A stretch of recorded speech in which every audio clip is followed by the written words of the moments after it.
Before I went in the army, got my call up, I volunteered for the Air Force. I'd had a bit of a problem with my parents.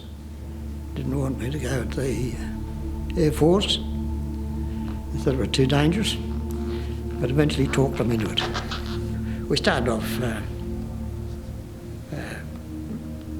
doing Morse code and stuff like that, learning Morse code.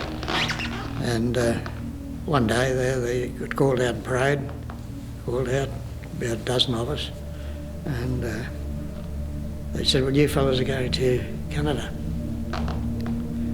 train over there. Anyway, we were there for several months as staff wireless operators, and next thing they said, right, hey, you're posted to England.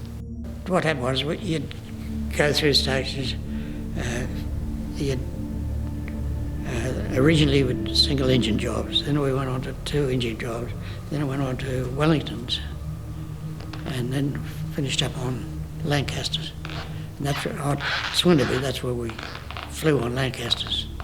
And anyway, one day we were going out on an exercise, and the skipper said, something wrong with this aircraft. So he called up the tower.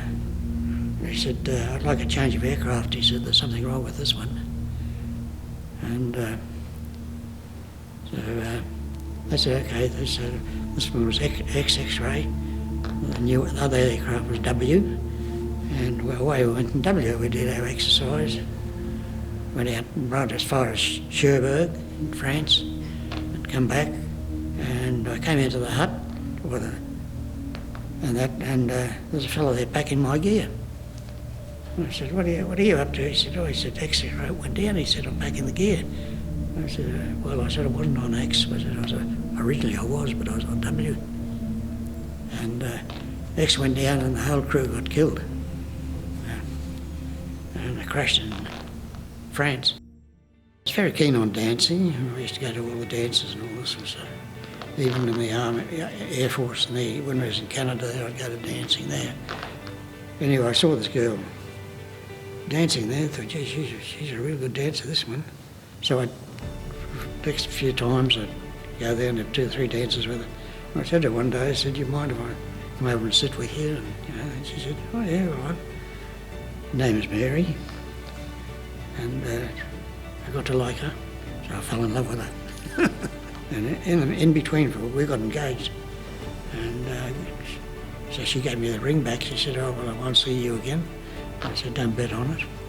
I used to write a letter just about every day. And I'd tell her what was happening and so on. And eventually I said to Mary, I said, I'd like to marry you. I said, and would you come out to Australia? He said, oh, yes, I think I would. She'd never been any further than about 100 miles from home, like down as far as Blackpool, about as far as she'd ever been. Anyway, in the meantime, the war finished. It was quite a relief, really. Anyway, she wrote me a letter and said, well, I'm coming on such and such a time and I'm going to Australia.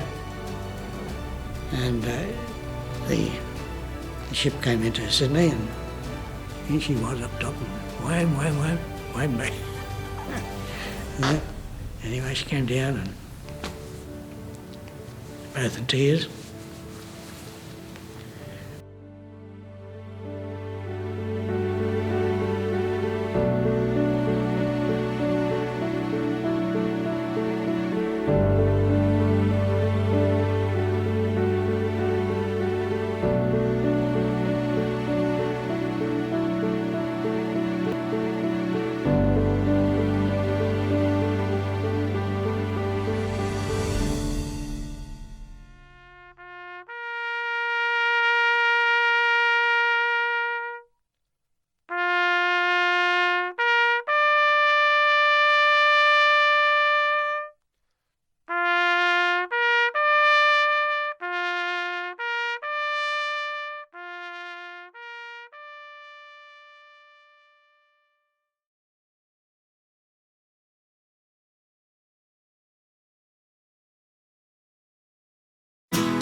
Well folks, this month's cooking video is at the beautiful Proserpine Museum. And here I am with World War II veteran, George, and today we're going to talk about Anzac biscuits. Now mate, I believe that this was your mum's recipe, or was this your wife's recipe? Mum's recipe. Your mum used to make these biscuits every Anzac Day, and well, the whole family enjoyed them, and any visitors at home who enjoyed them. One of the most important things about Anzac Day is not only paying respects to our fallen troops and to our current Defence Force personnel, but also tucking into an Anzac biscuit. So we've got two different types here, one that you can hardly chew and one that'll break your teeth. So let's have a shot at it and see how we go.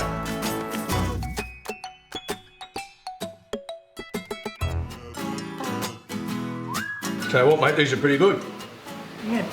Yeah, well these are nice and soft, not the real hard type. Yeah, well this is a cup of tea, make a pretty good smoker. Yeah. Oh yeah, I reckon good smoker, yeah. Excellent. Well that's our monthly cooking video. And I'll tell you what, I encourage everybody to come down and have a look at the war memorabilia at the Proserpine Museum. It's a state-of-the-art display. Folks, will be commemorating Anzac Day throughout the whole region, so I encourage everybody to come down and take part. We'll have dawn services and the main services will be around mid-morning. George, before you disappear, I've just got a small token from Whitsunday Regional Council to thank you for your time and everything you've done for Australia and our community. This is obviously you, as just if we hold it up close to the camera, I don't think many people could tell any difference. Thanks so much for everything. We really appreciate it. When are we going to have a round of golf? I'm getting too old.